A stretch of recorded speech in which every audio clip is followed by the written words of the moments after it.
Suddenly, someone called us and said, there is fire in the house of your mother.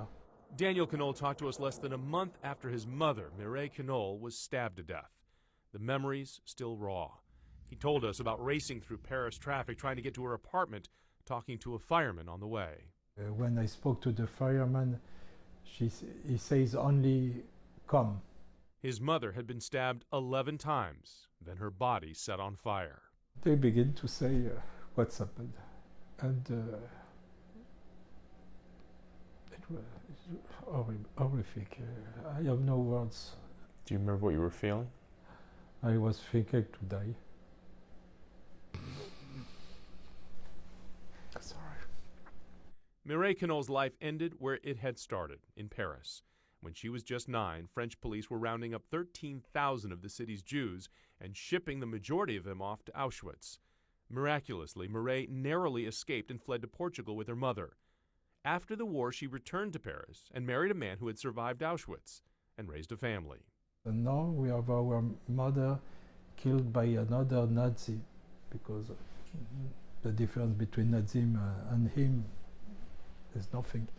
The 2 young men arrested for the killing, French Muslims, one of whom Mireille Knoll had known since he was a boy. That is what is tragic. She likes even the guy that killed her. The murder horrified France, and thousands took to the streets. French President Macron attended the funeral, the French government acknowledging a problem. The Interior Minister said there were 92 violent anti-Semitic attacks in 2017, nearly a 30% increase over the previous year. This 67-year-old Jewish woman was beaten to death last year and thrown off the balcony of her apartment by a neighbor who was yelling Allahu Akbar. In 2012, a rabbi and 3 Jewish children killed by a radical Islamist in South France. In 2015, 4 Jewish hostages shot to death in this kosher supermarket.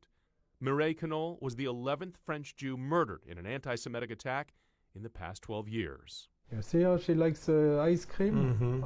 Radicalized French Muslims have been blamed for many of these attacks, but Daniel Knoll says his mother's attackers know nothing about Islam.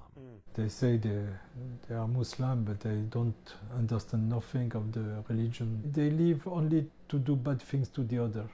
He now lives with the horror of his mother's murder in his imagination and says he will never find meaning in her senseless death.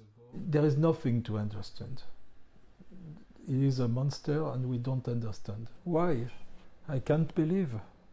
For Inside Your World, I'm Jonathan Elias.